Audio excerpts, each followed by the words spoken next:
आशी ने कृष के होठों पर इतना जोर से काटा था कि उसके होठों से खून निकलने लगा था। आशी रोते हुए अपने कपड़े ठीक करते हुए कहती है, तुम्हारी हिम्मत कैसे हुई मुझे छूने की? मैं तुम्हें जिंदा नहीं छोड़ूंगी यू ब्लडी मॉन्स्टर। कृष को आशी से ऐसी हरकत की कोई उम्मीद नहीं थी। इस वक्त उसे बहुत गुस्सा आ रहा था, लेकिन तभी उसकी नजर आशी की आंखों से बह रहे आंसू पर पड़ती है और ना जाने क्यों उसके दिल में चुभन होने लगती है। आशी रोते हुए कहती है, तुम साले अंग्रेज, तुम लोगों के समाज में ये सब आम बात है, किसी को भी मुंह लगा लिया, किसी के भी करीब आ गए। तुम लोगों में फीलिंग नाम की चीज ही नहीं है, लेकिन हमारे हिंदुस्तान में ये बहुत ही स्पेशल फीलिंग होती है। तुमने अपने गंदे हाथों से छूकर मुझे खराब किया है, इसके लिए भगवान जी तुम्हें कभी माफ नहीं करेंगे, देखना तुम।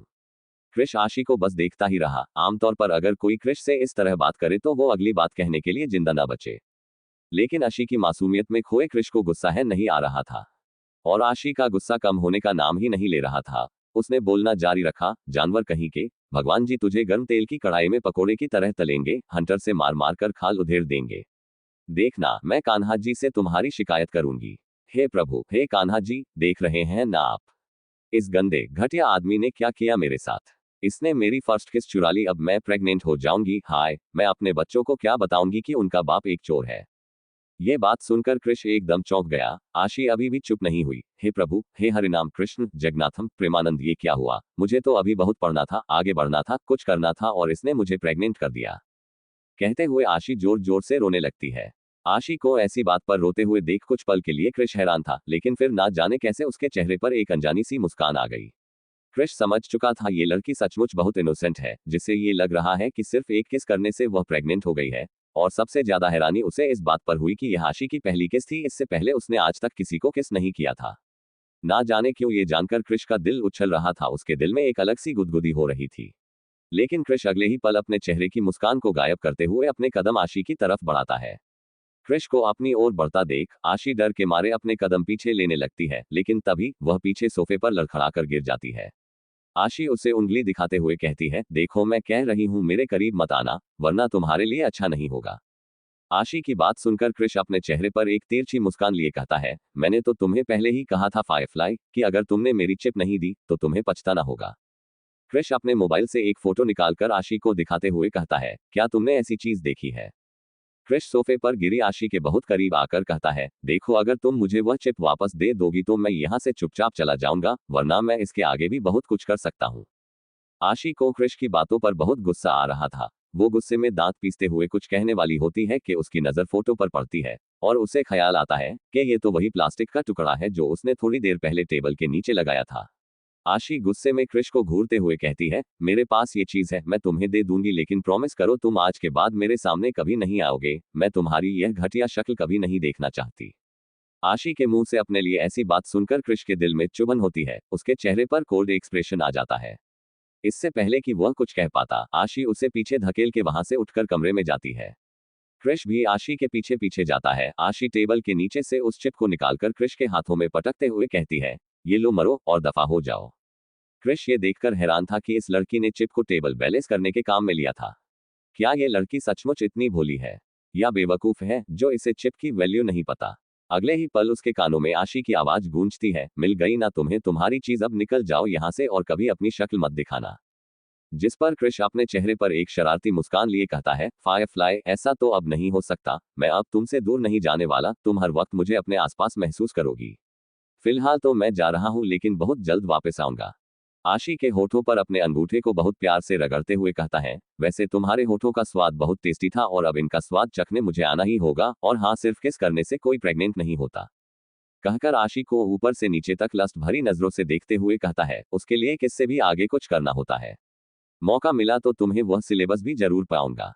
कहकर कृष मुस्कुराते हुए आंख मरता है। कृष की ये बातें सुनकर आशी गुस्से में अपनी आंखें छोटी करते हुए उसे गाली देते हुए कहती है, you bloody psycho. Correction baby, your सया साइको। कहते हुए कृष धीरे से आशी के कान के पास आकर अपनी सांसों से उसे गुदगुदाते हुए प्यार से कान में बाइट कर देता है और कहता है, मेरा इंतजार करना फायरफ्लाई। कहकर कृष अपने चेहरे पर तिरछी मुस्कान लिए वहां से निकल जाता है और आशी गुस्से में दांत पीसती रह जाती है। कृष के जाने के बाद आशी रोते हुए कमरे के बेड पर बैठ जाती है और खुद से कहती है, कान्हा जी, यह क्या हो रहा है मेरे साथ? अच्छाई का ये सिला मिल रहा है मुझे नहीं पता था कि मैं जिस इंसान की मदद कर रही हूँ वह इंसान मदद के लायक ही नहीं है। नफरत है मुझे ऐसे लोगों से, और प्लीज कान्हा जी, मैं रिक्वेस्ट करती हूँ आपसे, आज के बाद उस इंसान का चेहरा मैं देखना भी नहीं चाहती। कहते हुए आशी जोर जोर से रोने लगती है। अपना पूरा गुबार निकालने के बाद कब उसे नींद आ जाती है उसे पता ही नहीं चलता। आशी अभी सिर्फ 18 साल की है, वो कभी अनाथ आश्रम को छोड़कर बाहर नहीं निकली थी, इसलिए दुनियादारी से कोसों दूर है। मन की सच्ची और निश्चल, थोड़ी सी शरारती और बहुत मासूम। शायद यही कारण था कि क्रिश के रूड बिहेवियर के बाद भी उसने क्रिश की मदद की थी। अगर उसमें जरा भी छल कपट होता या दुनियादारी की समझ होती तो शायद वह क्रिश की मदद भी नहीं करती। यह उसका साफ मन और अच्छे संस्कार ही थे कि उसने उस रोज क्रिश की जान बचाई थी। लेकिन आज उसके साथ क्रिश ने जो कुछ भी किया वह उसके लिए बहुत बड़ा झटका था, और शायद दुनियादारी का बहुत बड़ा सबक। इधर दूसरी तरफ डेविडसन विला। इस वक्त रात के लगभग 3 बजे बज रहे थे। क्रिश अपने विला पहुंचता है और सीधा अपने कमरे में आकर राका को कमरे में बुलाता है। क्रिश का ऑर्डर पाकर राका 5 मिनट में वहां पहुंच जाता है। तुमने मुझे बुलाया क्रिश? हाँ राका, जिस चिप की हम लोगों को तलाश थी वह मुझे मिल चुकी है। अब तुरंत इसे हैक करो और सारी इंफॉर्मेशन निकालो, तब तक मैं फ्रेश होकर आता हूँ। ऐसा कहकर क्रिश राका को चिप दे देता है। राका ओके क्रिश कहकर उस चिप को लैपटॉप में लगाकर चेक करने लगता है और क्रिश फ्रेश होने के लिए जाने लगता है कि तभी अचानक राका की नजर क्रिश के कंधे पर पड़ती है। राका हैरान होकर पूछता है, अरे क्रिश रुको 1 मिनट, यह क्या है?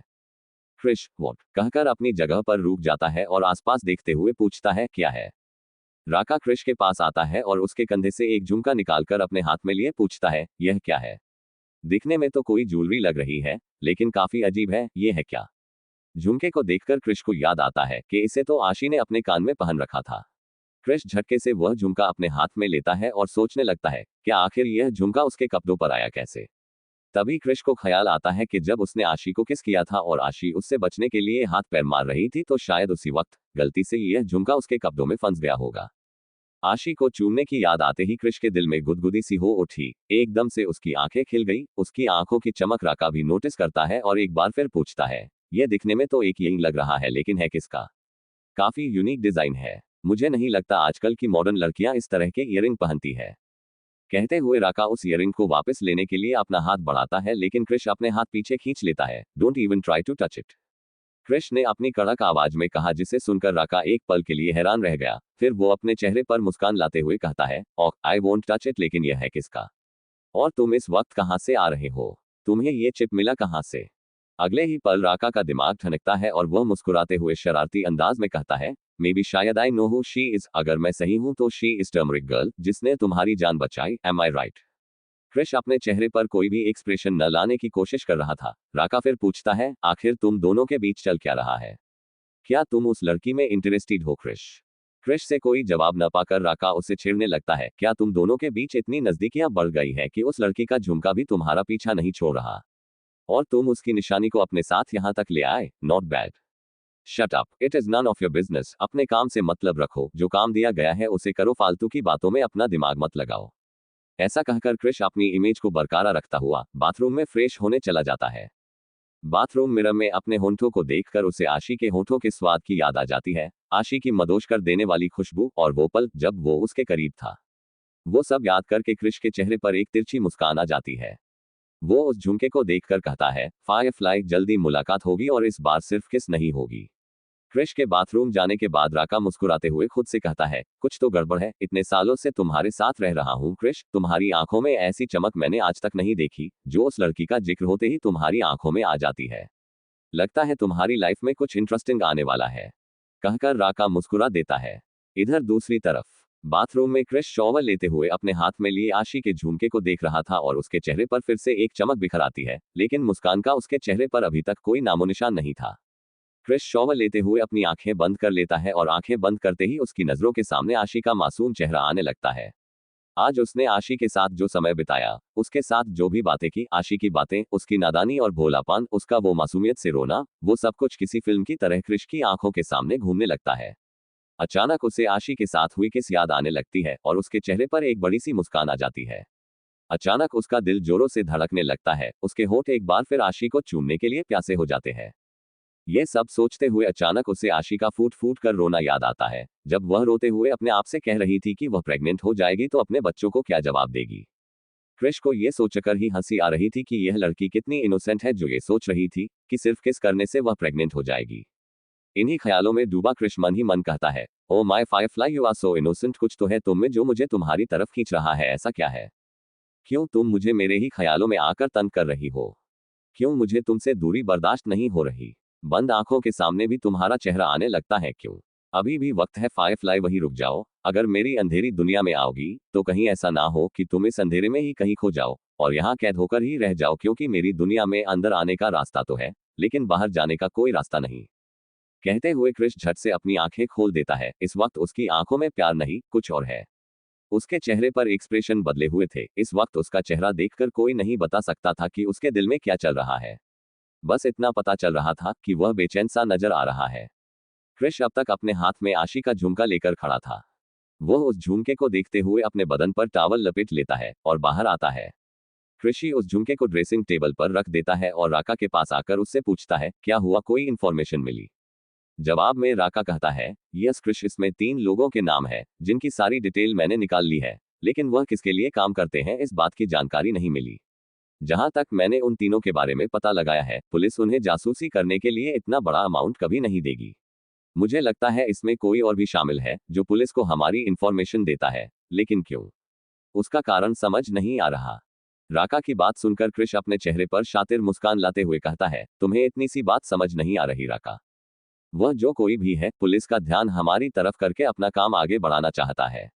वो पुलिस को उलझा रहा है ताकि खुद उनकी नजरों में आए बिना अपना काम बड़ी ही आसानी से करता रहे। लेकिन वह शायद भूल रहा है कि ब्लैक ड्रैगन किंग से दुश्मनी का अंजाम क्या होता है।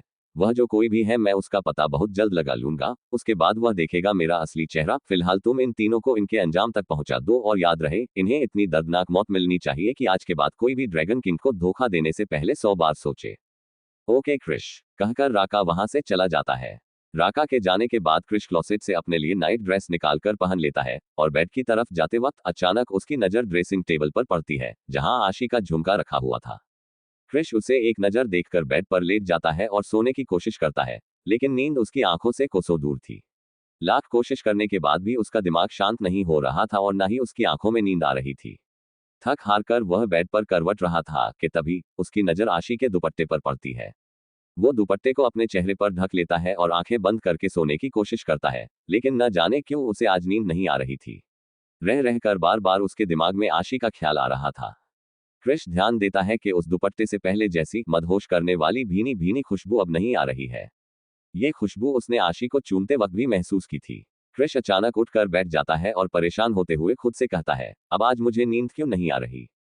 तभी उसकी नजर एक बार फिर ड्रेसिंग टेबल पर रखे झुमके पर पड़ती है। क्रिश उसे उठा लेता है और अपने हाथ में लेकर दोबारा बेड पर लेट जाता है। झुमके को देखते हुए वह दोबारा आशी के ख्यालों में खो जाता है और देखते ही देखते उसकी आंखें भारी होने लगती है। उसे कब नींद आ जाती है उसे पता ही नहीं चलता। इधर दूसरी तरफ किसी की नींद उड़ी हुई थी। इस वक्त सुबह के लगभग 4:30 बज रहे थे। रॉकी अपने म्यूजिक कॉन्सर्ट को खत्म करके विला आ चुका था और फ्रेश होने के बाद बिस्तर पर करवट बदल रहा था। उसकी नजर बार बार अपने मोबाइल पर जा रही थी। वह खुद नहीं समझ पा रहा था कि वो ऐसे बेचैन क्यों है, लेकिन उसे आशी के कॉल का इंतजार था। रॉकी बार बार अपने फोन को देखते हुए हार कर अपने आप से कहता है, उसने अब तक मुझे कॉल क्यों नहीं किया? क्या उसे मैं बिल्कुल भी इंटरेस्टिंग नहीं लगा? तभी रॉकी की नजर मोबाइल पर फ्लैश हो रहे टाइम पर पड़ती है। इस वक्त 4:45 हो रहे हैं। रॉकी मुस्कुराते हुए अपने सर पर टिपली मारते हुए कहता है, रॉकी तू भी ना पूरा पागल है? अरे इस वक्त रात हो रही है, ऑलमोस्ट सुबह होने वाली है। वह सो रही होगी इसलिए उसने कॉल नहीं किया। थोड़ा सब्र रख, हो सकता है सुबह फोन करे। अब तू भी सो जा वरना आंखों के नीचे डार्क सर्कल हो जाएंगे। मूनलाइट को भी तो शाइन करना है, इसलिए वह भी सो रही होगी।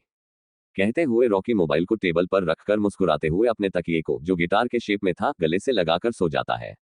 सुबह 8:30 बजे हमेशा की तरह क्रिश सीढ़ियों से उतरकर डाइनिंग हॉल की तरफ आता है, जहां पहले से ही डाइनिंग टेबल पर उसके दोनों भाई निक और रॉकी बैठे हुए थे। निक को उसकी नैनी अपने हाथों से खाना खिला रही थी, क्योंकि पैरालाइज होने के कारण निक अपने आप कुछ भी नहीं कर पाता था। सिर्फ अपना दायां हाथ बहुत हल्के से हिला पाता था, लेकिन उस हाथ में इतनी भी शक्ति नहीं थी कि वह किसी चीज को अच्छे से होल्ड कर पाए। क्रिश डाइनिंग टेबल की सामने वाली हेड सीट पर आकर बैठ जाता है। निक उसके राइट साइड था और रॉकी लेफ्ट साइड। हमेशा की तरह क्रिश खाने से पहले अपने हाथों से एक निवाला अपने भाई निक को खिलाता है। दरअसल निक को ज्यादा लिक्विड चीजें ही दी जाती थी, क्योंकि वह किसी भी हार्ड चीज को ठीक से चबा नहीं पाता था। एक निवाला खिलाने के बाद बाकी खाना निक की नैनी उसे थोड़ा थोड़ा करके खिला रही थी। सर्वेंट सभी के लिए नाश्ता परोस देते हैं। क्रिश खाना खाते हुए देखता है कि रॉकी आज अपने मोबाइल में ही घुसा हुआ है और मुस्कुराते हुए कुछ देख रहा है। आज रॉकी का खाने पर बिल्कुल ध्यान नहीं है। ये देखकर क्रिश को थोड़ा अजीब लग रहा था। क्रिश ने रॉकी से पूछा, क्या हुआ रॉकी, तुम ब्रेकफास्ट क्यों नहीं कर रहे? जवाब में रॉकी मुस्कुराते हुए कहता है, तुम कर लो क्रिश, मैं बाद में कर लूंगा, दरअसल अपने कॉन्सर्ट का एक इंपॉर्टेंट वीडियो देख रहा हूँ। रॉकी की बात सुनकर क्रिश हैरान होते हुए कहता है, कॉन्सर्ट का वीडियो ही तो है, इसमें इतना स्पेशल क्या है कि तुम इतने खुश होकर इसे देख रहे हो? मूनलाइट, रॉकी ने मुस्कुराते हुए जवाब दिया। मूनलाइट? What moonlight? क्रिश ने रूखी सी आवाज में पूछा, तो रॉकी ने मुस्कुराते हुए जवाब दिया, है एक इंडियन लड़की, तुम्हें पता है मुझे अपने नए गाने के लिए मोटिवेशन की जरूरत थी तो मैं समुद्र किनारे गया, वही उसे पहली बार देखा था। पता नहीं क्यों उसे देखकर दिल में कुछ कुछ होने लगा, ऐसी फीलिंग आज तक नहीं हुई। उसे देखकर मन किया बस उसे देखता ही जाऊं, बहुत ही प्यारी, मासूम और क्यूट सी, तुम्हें पता है वह कितनी शरारती है। अपने प्रोफेसर तक को उसने रोने पर मजबूर कर दिया। उस वक्त तो मैं उससे बात नहीं कर पाया, लेकिन वहां से आने के बाद मुझे पछतावा होने लगा कि काश मैं उससे मिल पाता, उससे दो बातें कर पाता। उसी को ध्यान में रखकर मैंने अपना गाना मूनलाइट लिखा और किस्मत भी मेरे साथ थी। एक बहुत बड़ा कोइंसिडेंस हुआ। क्रिश चुपचाप खाना खाते हुए बड़े गौर से प्यार में डूबे रॉकी की बातें सुन रहा था। कोइंसिडेंस की बात सुनकर उसने हैरान होते हुए पूछा, कोइंसिडेंस? कैसा कोइंसिडेंस? अरे बहुत बड़ा कोइंसिडेंस क्रिश। रॉकी की आंखें टिमटिमा उठी। वो एक्साइटेड होकर बोला, मैंने सोचा भी नहीं था कि जिस लड़की से इंस्पायर होकर मैं उस गाने को गा रहा था, उस म्यूजिक कॉन्सर्ट में वह लड़की भी मौजूद होगी। ना जाने कैसे अचानक फ्लैशलाइट ऑडियंस में खड़ी उस पर रुक गई और मैं उसे बस देखता ही रह गया। उसकी गहरी काली आंखें, गालों पर पड़ने वाले डिंपल, हाय, वह अपनी ही धुन में कानों में हेडफोन लगाकर किसी और सिंगर का गाना एंजॉय कर रही थी। रॉकी की बात सुनकर क्रिश हैरान होते हुए पूछता है, व्हाट? तुम्हारे म्यूजिक कॉन्सर्ट में वह किसी और सिंगर का गाना सुन रही थी, वह भी कानों में हेडफोन लगाकर? क्या वह लड़की पागल थी? और तुम उससे भी बड़े पागल, ये बात इतना खुश होकर सुना रहे हो? अगर उसे तुम्हारा गाना सुनना ही नहीं था तो इतने पैसे खर्च करके टिकट लेकर तुम्हारे कॉन्सर्ट में आई ही क्यों? ब्रेकफास्ट टेबल पर जब प्यार में डूबे आशिक की तरह रॉकी क्रिश को अपनी मूनलाइट के बारे में बता रहा था तो क्रिश ये जान के हैरान रह गया कि वो लड़की रॉकी के म्यूजिक कॉन्सर्ट में आकर किसी और का गाना हेडफोन लगा के सुन रही थी। क्रिश के सवाल पर रॉकी ने मुस्कुराते हुए जवाब दिया, दरअसल उसके कॉलेज के दोस्त जबरदस्ती उसे अपने साथ ले आए थे और जब मैंने उसे स्टेज पर बुलाकर अपने साथ गाना गाने के लिए रिक्वेस्ट किया तो उसकी आवाज भी उसी की तरह खूबसूरत थी। रॉकी की बात सुनकर क्रिश को यकीन नहीं हो रहा था। उसने हैरान होते हुए कहा, व्हाट? अब उसने तुम्हारे साथ स्टेज भी ज्वाइन कर लिया? तुम लोग कुछ ज्यादा ही फास्ट नहीं चल रहे? डोंट टेल मी कि गाना खत्म होने के बाद तुमने उसे प्रपोज कर दिया और उसने ऑफर एक्सेप्ट भी कर लिया? हे कहीं तुम शादी वादी करके तो नहीं आ गए हो ना? क्रिश के इस सवाल पर रॉकी जोर से हंस पड़ा और बोला, नहीं भाई, इतना भी कुछ नहीं हुआ है। इससे पहले कि रॉकी कुछ और बोलता, क्रिश उसकी बात बीच में ही करते हुए कहता है, गुड, ये लड़कियां होती ही ऐसी है, जहां पैसा और पावर देखा नहीं कि बस चिपक गई लीच की तरह। खासतौर से ये Indians, I just hate Indians, मौका परस्त होते हैं, धोखेबाज होते हैं ये लोग। ये कहते हुए क्रिश की आंखों में नफरत झलक रही थी। क्रिश की बात सुनकर रॉकी उसे समझाते हुए कहता है, ऐसा नहीं है क्रिश, हर इंसान एक जैसा नहीं होता है। मैं मानता हूँ कुछ सालों पहले हमारे साथ गलत हुआ था, लेकिन इसका मतलब यह नहीं कि हम हर इंसान को एक ही नजर से देखें। अब अगर मैं उस लड़की की ही बात करूं तो वह इतनी इनोसेंट थी कि उसने साफ साफ मुझे बता दिया कि उसने मेरा कोई भी गाना नहीं सुना। अगर उसकी जगह कोई और लड़की होती तो इधर उधर की बात करके मुझे फंसाने की कोशिश करती। इनफैक्ट मैंने तो उसे अपना नंबर भी दिया था, लेकिन अभी तक उसने मुझे कॉल नहीं किया। अगर उसकी जगह कोई और लड़की होती तो अब तक मुझे 50 बार कॉल कर चुकी होती। उसके चेहरे से ही उसकी मासूमियत झलक रही थी।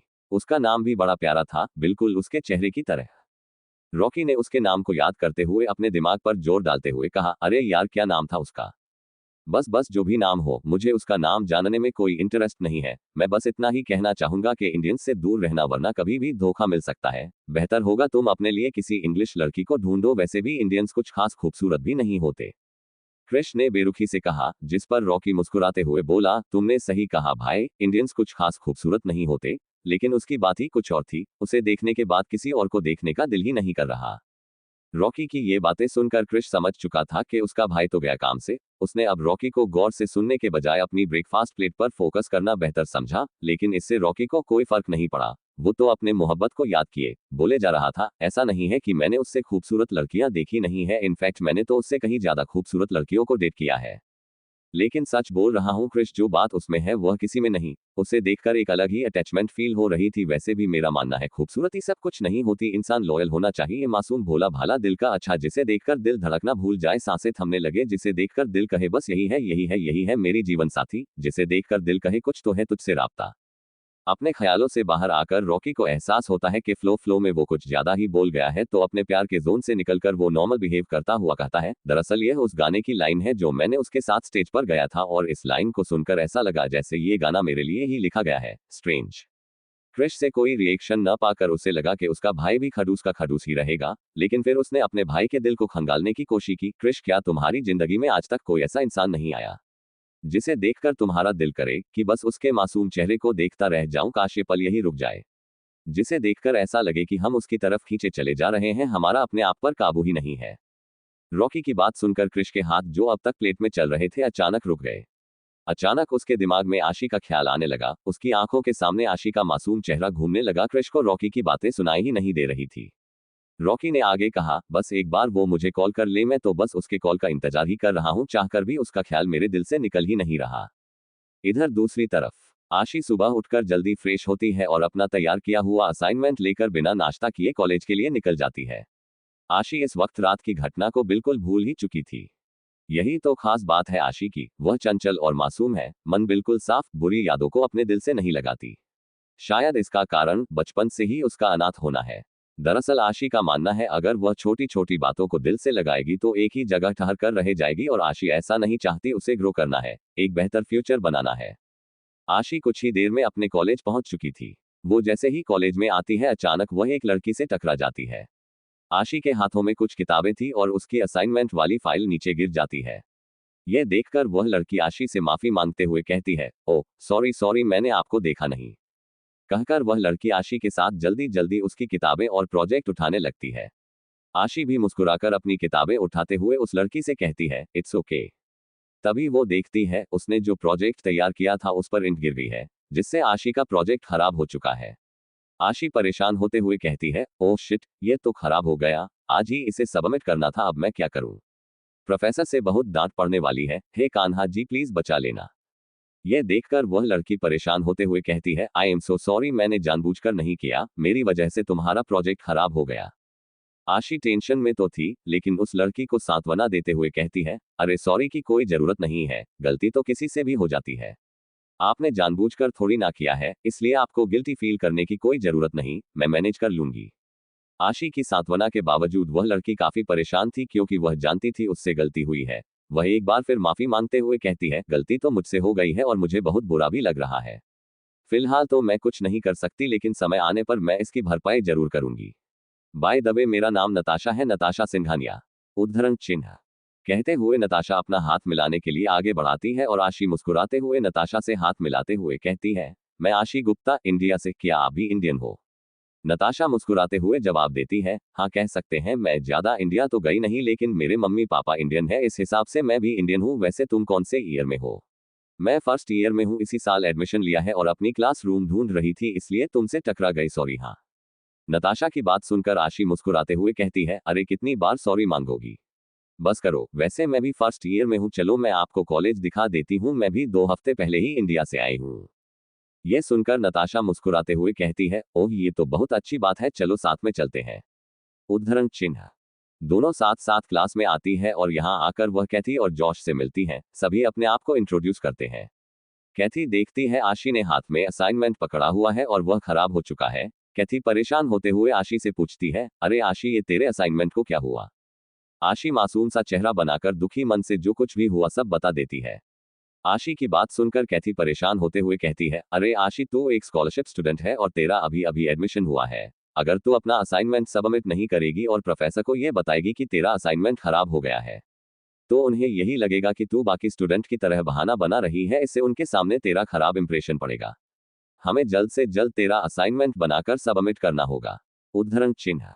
यह सुनकर नताशा आगे आते हुए कहती है, ये सब मैंने खराब किया है, इसलिए मैं ही इसे ठीक करूंगी।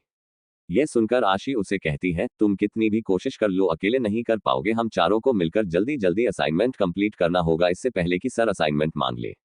चलो जल्दी जल्दी काम पर लग जाओ, चारों मिलकर करेंगे तो जल्दी हो जाएगा। तुरंत सभी काम पर लग जाते हैं। थोड़ी ही देर में लेक्चर शुरू हो जाता है। लेक्चर के बीच में कैथी, जॉश, नताशा और आशी मिलकर जल्दी जल्दी असाइनमेंट तैयार कर लेते हैं।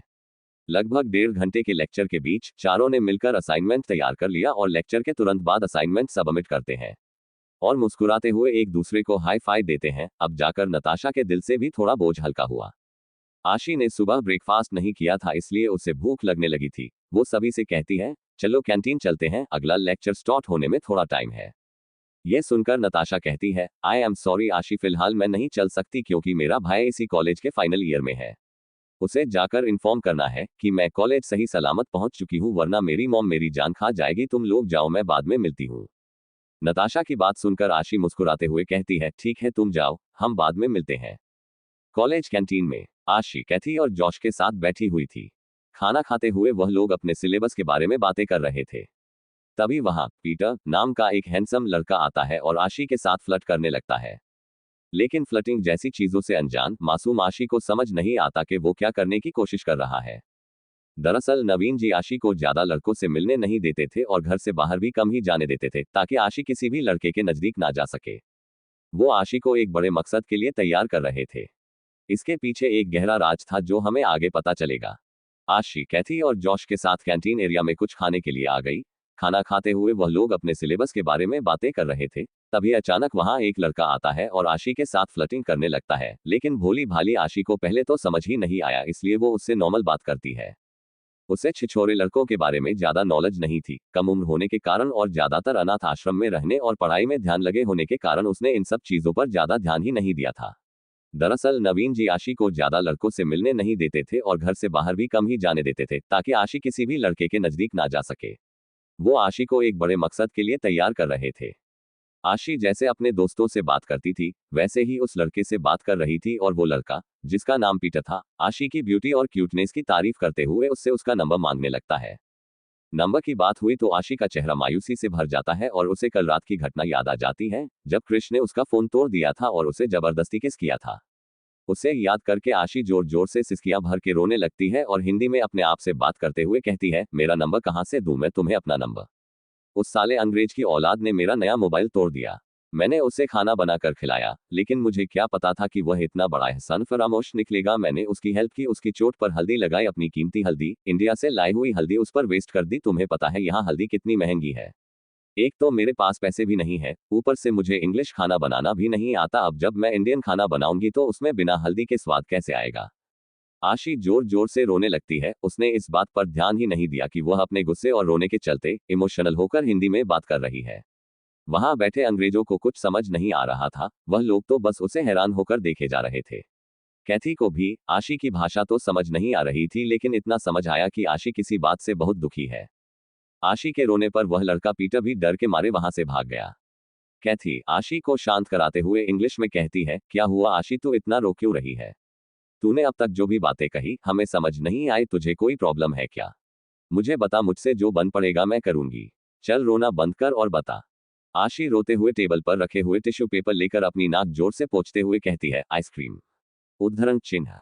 वॉट, क्या कहा तुमने? कैथी ने हैरान होते हुए पूछा, जिस पर आशी ने दूसरे टिश्यू पेपर से अपनी नाक और आंसू पोंछते हुए कहा, मुझे बहुत टेंशन हो रही है और बहुत उदासी फील हो रही है। शायद मेरा शुगर लेवल भी डाउन हो रहा है, इसलिए मुझे आइसक्रीम खानी है। वह खाऊंगी तो मेरा दिमाग ठंडा हो जाएगा। ऐसा कहकर आशी दोबारा रोने लगती है। कैथी जब आशी को फिर से रोते हुए देखती है तो उसे चुप कराते हुए कहती है, अरे आशी तुम रो मत, दरअसल इस कैंटीन में आइसक्रीम नहीं मिलेगी। आइसक्रीम खाने के लिए हमें बाहर चलना होगा। अच्छा तुम चलो मेरे साथ, फिर वहां आइसक्रीम खाते हुए बताना कि क्या प्रॉब्लम है, ठीक है? प्रॉब्लम शेयर करने से मन हल्का हो जाता है, ओके? हाँ ये ठीक रहेगा। कहकर आशी, जॉश और कैथी आइसक्रीम खाने कॉलेज के बाहर निकल जाते हैं। थोड़ी ही देर में वह लोग आइसक्रीम शॉप पर थे। कैथी, जॉश और आशी आइसक्रीम लेकर सड़क किनारे एक बड़े से बेंच पर बैठ गए। कैथी आशी से पूछती है, अब बता क्या प्रॉब्लम है, तू रो क्यों रही थी? आशी आइसक्रीम खाते हुए कैथी और जॉश को शुरू से लेकर अंत तक सारी बात बता देती है, जिसे सुनकर दोनों का मुंह खुला का खुला रह जाता है। कैथी ने हैरान होते हुए आशी से पूछा, आशी क्या तू मुझे किसी फिल्म की स्टोरी सुना रही है? आशी उसे घूर कर देखती है और चिल्लाते हुए कहती है, तुझे क्या ये कोई फिल्म की स्टोरी लग रही है? अगर यह फिल्म की स्टोरी होती तो मैं उससे याद करके क्यों रोती, बोल? तुझे पता है वो ब्लडी साइको, उसने मुझे किस किया, छी छी छी, राम राम राम, मुझे तो कहने में भी शर्म आ रही है। कोई इंसान यूं ही किसी को किस कैसे कर सकता है? छी, पता नहीं उसने ब्रश भी किया था या नहीं। यक, पता नहीं तुम अंग्रेजों को एक दूसरे के मुंह के अंदर घुस के क्या ही मजा आता है, वह भी खुलेआम। हमारे इंडिया में होती तो पड़ोस वाली आंटियां खरी खोटी सुना सुना के कानों से खून निकाल देती। कैथी और जॉश ये सब सुन के सन्नाटे में चले गए थे। दोनों एकटक बस आशी को ही देखे जा रहे थे। जॉश की आइसक्रीम तो पिघलकर टपक भी चुकी थी और उसे पता भी नहीं चला। लेकिन आशी जितना ज्यादा बोल रही थी उतनी ही आइसक्रीम खाए जा रही थी। अपनी आइसक्रीम खत्म होने पर आशी ने कैथी की आइसक्रीम भी ले ली और उसे खाते हुए आगे बोली, और तुम्हें पता है उस साइको ने मुझे पिस्तौल दिखाकर डराया भी। मुझे तो लगा कि वह पटाखे वाली पिस्तौल है और वह मुझे यूं ही डरा रहा है, लेकिन बाद में पता चला कि वह असली पिस्तौल थी। क्या बताऊं कैथी, मैं कैसे बची हूं। अब तो मैं भगवान जी से प्रार्थना कर रही हूं कि उस साइको से मैं 100 कदम की दूरी पर ही रहूं और उससे कभी मेरी दोबारा मुलाकात ना हो। आशी की बात सुनकर हैरान कैथी कुछ सोचती है, फिर कहती है, कहीं उस साइको को तुझसे प्यार तो नहीं हो गया? मैंने कई फिल्मों में देखा है, लड़की जब किसी गुंडे की जान बचाती है तो वह गुंडा उससे प्यार करने लगता है। कहीं तेरे मामले में भी तो ऐसा नहीं है?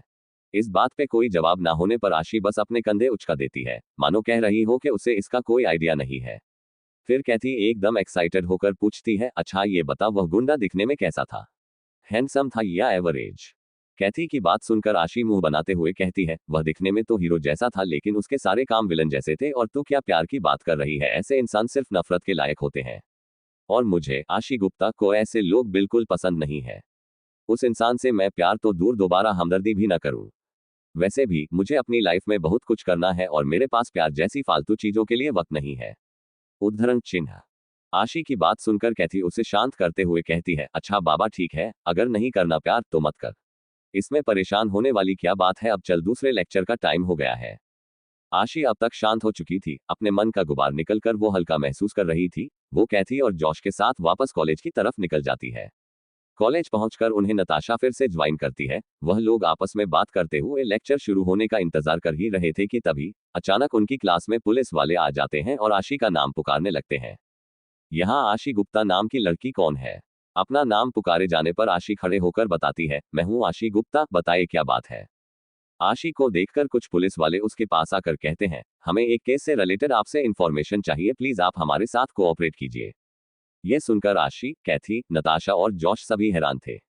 तभी प्रोफेसर आगे आकर पूछते हैं, आखिर बात क्या है इंस्पेक्टर? आप लोग आशी से किस बारे में बात करना चाहते हैं? अगर आप किसी केस से रिलेटेड आशी से बात करना चाहते हैं तो पहले हमें प्रिंसिपल के पास जाना होगा, चलिए। कैथी और नताशा परेशान होकर आशी से पूछती हैं, आशी आखिर बात क्या है? पुलिस वाले तुम्हें क्यों ढूंढ रहे हैं? और उन्हें किस केस से रिलेटेड तुमसे बात करनी है? आशी भी उतनी ही परेशान होते हुए कहती है, इस बारे में तो मुझे भी कुछ नहीं पता, लेकिन तुम चिंता मत करो, शायद पुलिस वालों को कुछ गलतफहमी हुई है, मैं थोड़ी देर में आती हूँ। कहकर आशी पुलिस वालों के साथ प्रिंसिपल ऑफिस की तरफ निकल जाती है। प्रिंसिपल ऑफिस में पुलिस वाले प्रिंसिपल के सामने आशी से पूछताछ करते हैं, मिस आशी, रूल्स के मुताबिक हमें आपको अपने साथ पुलिस स्टेशन लेकर जाना चाहिए और वहां आपसे इंटेरोगेशन करनी चाहिए। पर जहां तक हम समझ पा रहे हैं आपकी उम्र अभी काफी कम है और आप एक फॉरेन स्टूडेंट है। इसलिए हम आपसे यही पूछताछ कर रहे हैं, अगर जरूरत लगी तो आपको अपने साथ लेकर भी जाएंगे। आपसे रिक्वेस्ट है, आप हमारे साथ कोऑपरेट कीजिए ताकि सबका समय बच सके। जी इंस्पेक्टर, कहिए क्या बात है, मैं आपकी क्या मदद कर सकती हूँ? आखिर मामला क्या है, प्लीज आप मुझे साफ साफ बताइए, आशी ने निडर होकर कहा। जवाब में इंस्पेक्टर आशी को एक आई कार्ड दिखाते हुए पूछते हैं, क्या यह आई कार्ड आपका है? आशी आई कार्ड को गौर से देखकर कहती है, जी बिल्कुल ये कार्ड मेरा है, लेकिन ये आप लोगों के पास कैसे? ये तो कैंप पर जाते वक्त मुझसे खो गया था। इंस्पेक्टर आशी को समझाते हैं, दरअसल आज से ठीक 3 दिन पहले हम लोग एक खतरनाक क्रिमिनल को ढूंढ रहे थे। वह क्रिमिनल हमसे बचते हुए जंगल की तरफ निकल गया था। उस वक्त वह घायल था लेकिन वो हमारे हाथ से बच निकला। अगले दिन सर्च ऑपरेशन के दौरान हमें पता चला कि उस क्रिमिनल की किसी ने हेल्प की है, क्योंकि जिस जगह उस क्रिमिनल ने आराम किया था वहां बहुत सारा खून था, कुछ खाने का सामान और कुछ मेडिसिन, जिससे ये साबित होता है कि उसकी किसी ने हेल्प की थी और वहीं पर हमें आपका ये आई कार्ड भी मिला। आशी पूरे ध्यान से सब सुन रही थी और शायद अब तक वो सब समझ चुकी थी, लेकिन वो अपने चेहरे पर कोई भी भाव नहीं आने देती है। प्रिंसिपल भी ये सब सुनकर हैरान थे और पुलिस और आशी को गौर से देख रहे थे। इंस्पेक्टर एक गहरी सांस लेकर कहते हैं, तो मिस आशी, हम आपसे जानना चाहते हैं, क्या आपने उस क्रिमिनल की हेल्प की थी? क्या आप उसके साथ मिली हुई है?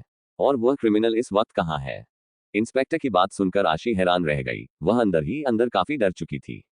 आशी अपने आप से मन में कहती है, अगर मैंने उस क्रिमिनल के बारे में बता दिया तो सबसे पहले मुझे कॉलेज से निकाल दिया जाएगा, मुझसे मेरी स्कॉलरशिप छीन ली जाएगी और वह क्रिमिनल भी मुझे जान से मार सकता है, वैसे भी वह बहुत खतरनाक है, हे भगवान, अब मैं क्या करूं? इंस्पेक्टर की बात सुनकर आशी हैरान रह गई। वह काफी डर चुकी थी।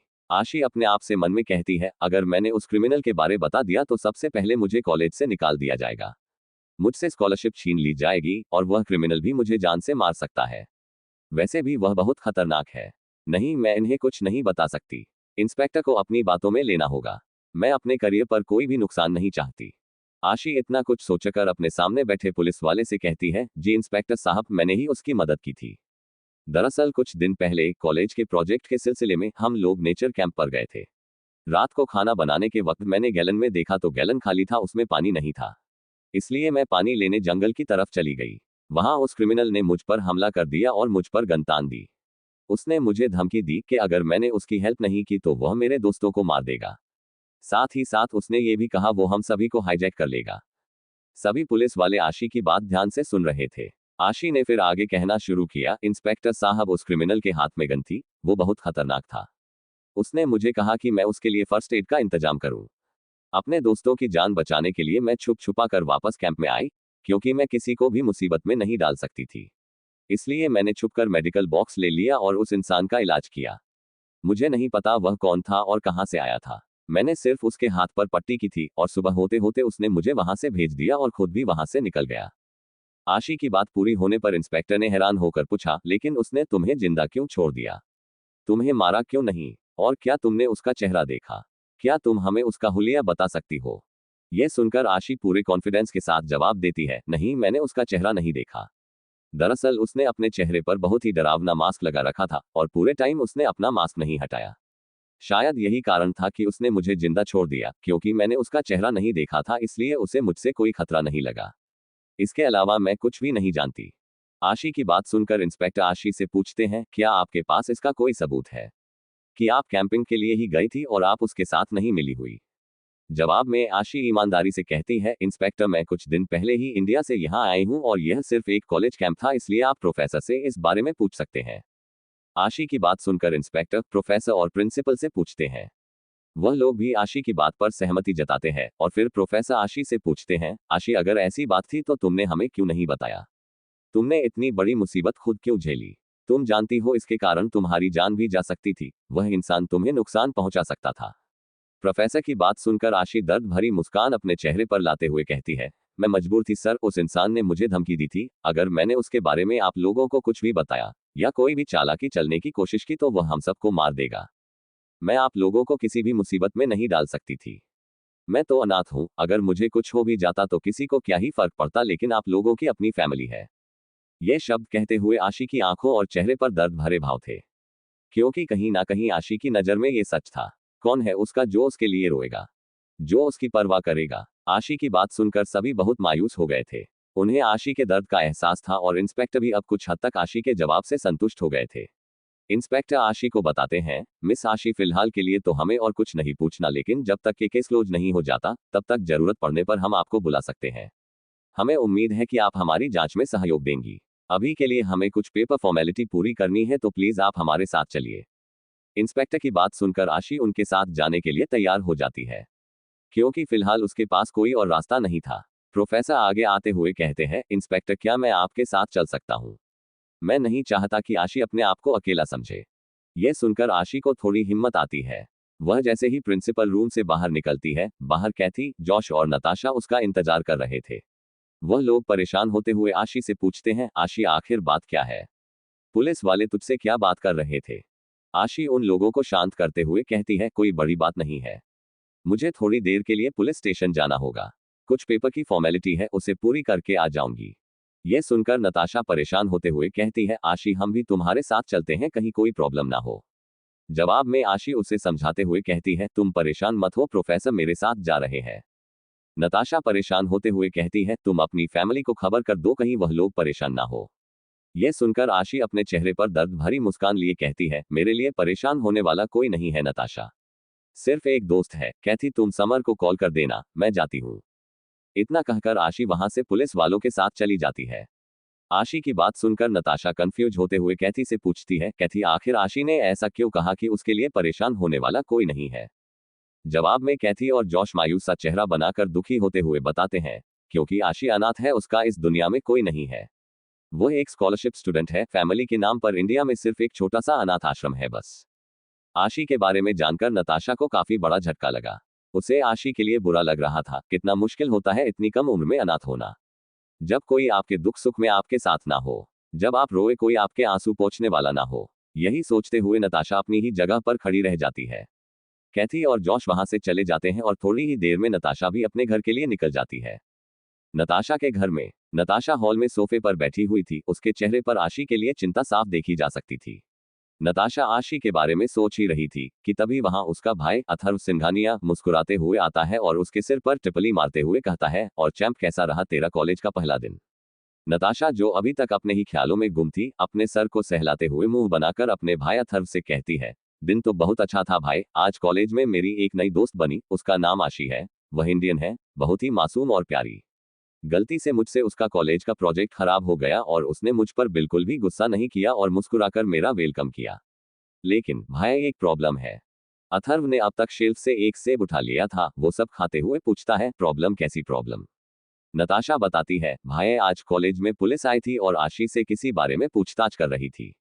वह लोग आशी को कुछ लीगल फॉर्मेलिटी पूरी करने के लिए पुलिस स्टेशन लेकर गए हैं। भाई मुझे आशी की बहुत चिंता हो रही है। ये बात सुनकर अथर्व मुस्कुराते हुए कहता है, इसमें चिंता वाली क्या बात है, लीगल फॉर्मेलिटी है, पूरी करके निकल आएगी, तू कुछ ज्यादा ही सोच रही है नताशा। नताशा मायूस सा चेहरा बनाकर कहती है, प्रॉब्लम वह नहीं है भाई, प्रॉब्लम यह है कि आशी एक अनाथ है और अनाथ आश्रम में पली बड़ी है। बेचारी सिर्फ 18 साल की है, उसने अपना दुख सुख अकेले झेला है। आपको पता है वह एक स्कॉलरशिप स्टूडेंट है और अपने दम पर यहाँ तक आई है। मैं ये सोच रही हूँ कि कितना मुश्किल होता है ना भाई अकेले इस इतनी बड़ी दुनिया में सरवाइव करना। कितना बुरा लगता है जब आप दुखी होते हैं और कोई आपके आंसू पोंछने वाला नहीं होता। बीमार होते हैं तो कोई ख्याल रखने वाला नहीं होता। हम लोग कितने खुशकिस्मत हैं ना भाई, हमारी केयर करने के लिए मम्मी है, पापा है और मेरी केयर करने के लिए आप भी हो। इसीलिए तो मॉम डैड ने बिना किसी चिंता के हमें यहाँ पढ़ने के लिए भेज दिया। लेकिन आशी, उसकी तो चिंता करने वाला ही कोई नहीं है। सच भाई मुझे उसके लिए बहुत बुरा लग रहा है। नताशा की बात सुनकर अथर्व नताशा के बालों को प्यार से सहलाते हुए कहता है, अब जाकर तुझे अकल आई है कि माँ बाबा हमारी कितनी चिंता करते हैं। तू तो हमेशा मम्मी से लड़ती रहती है, अब पता चला अकेला रहना क्या होता है। यह सुनकर नताशा चेहरा लटका कर कहती है, हाँ भाई, हम लोग सचमुच बहुत खुशकिस्मत हैं कि हमारे पास फैमिली है। वैसे भाई मैं आपसे एक रिक्वेस्ट करना चाहती हूँ। अथर्व मुस्कुराते हुए कहता है, मैं समझ गया तू क्या कहना चाहती है, तू चिंता मत कर, मैं जाकर देखता हूँ। यह सुनकर नताशा खुशी से उछलते हुए अथर्व को गले लगाते हुए कहती है, सच भाई आप दुनिया के बेस्ट भाई हो। उद्धरण चिन्ह। अथर्व मुस्कुराते हुए अपनी बहन को गले लगाते हुए कहता है, और तू दुनिया की बेस्ट बहन है। मैं अभी पुलिस स्टेशन जाता हूँ और देखता हूँ क्या मामला है। तू चिंता मत कर, आशी को कुछ नहीं होगा, तू अपना ख्याल रख और खाना खाकर सो जा। इतना सुनकर नताशा मुस्कुराते हुए कहती है, जी भाई। नताशा मुस्कुराते हुए डाइनिंग टेबल पर बैठकर खाना खाने लगती है और अथर्व सेब खाते हुए वहां से निकल जाता है। इधर दूसरी तरफ क्रिश को भी यह खबर मिल चुकी थी कि आशी को इन्वेस्टिगेशन के लिए पुलिस स्टेशन ले जाया गया है। राका परेशान होते हुए क्रिश से कहता है, क्रिश कहीं वह तुम्हारे बारे में पुलिस को कुछ ना बता दे। उस लड़की का जिंदा रहना हमारे लिए खतरनाक हो सकता है, क्योंकि हम नहीं जानते वह हमारे बारे में कितना जानती है। कहीं उसने तुम्हारा चेहरा तो नहीं देखा। अभी भी वक्त है, इससे पहले बहुत देर हो जाए, उस लड़की को खत्म कर देना चाहिए। राका की इस बात पर क्रिश गुस्से में चिल्लाते हुए कहता है, खबरदार, जो उस लड़की को कुछ करने की कोशिश की, वह किसी को कुछ नहीं बताएगी। मैं खुद इस बारे में उससे बात करूंगा और उसे अपना मुंह बंद रखने के लिए कहूंगा। उसे कुछ नहीं होना चाहिए और आज के बाद उस लड़की को नुकसान पहुंचाने के बारे में कभी सोचना भी मत। उद्धरण चिन्ह। इतना कहकर क्रिश वहां से निकल जाता है। क्रिश के जाने के बाद राका अपने आप से कहता है, पता नहीं क्रिश के मन में क्या चल रहा है, उसने आज तक ऐसा व्यवहार कभी नहीं किया। क्रिश ये क्यों नहीं समझ रहा कि वह लड़की हमारे लिए खतरा बन सकती है। आज तक क्रिश का चेहरा देखने वाला कोई जिंदा नहीं बचा पाया, लेकिन क्रिश इस लड़की को लेकर ऐसा प्रोटेक्टिव क्यों है। तभी राका को आशी के झुमके की याद आती है, जो क्रिश की शर्ट पर फंसा हुआ था। उसे याद आता है जब उसने उस झुमके को छूने की कोशिश की थी तो क्रिश बहुत हाइपर हो गया था। ये याद आते ही राका के चेहरे पर एक प्यारी सी मुस्कान आ जाती है और वह मुस्कुराते हुए अपने आप से कहता है, लगता है कुछ शुरू हो चुका है, कुछ ऐसा जिसे लेकर क्रिश खुद कंफ्यूज है। क्या मुझे मेरी लेडी बॉस मिलने वाली है? कहाँ फंसती जा रही है आशी? या वो दे रही है एक बड़े काम को अंजाम? क्या करेगा क्रिश आशी के साथ? क्या शिकारी खुद शिकार होने वाला है?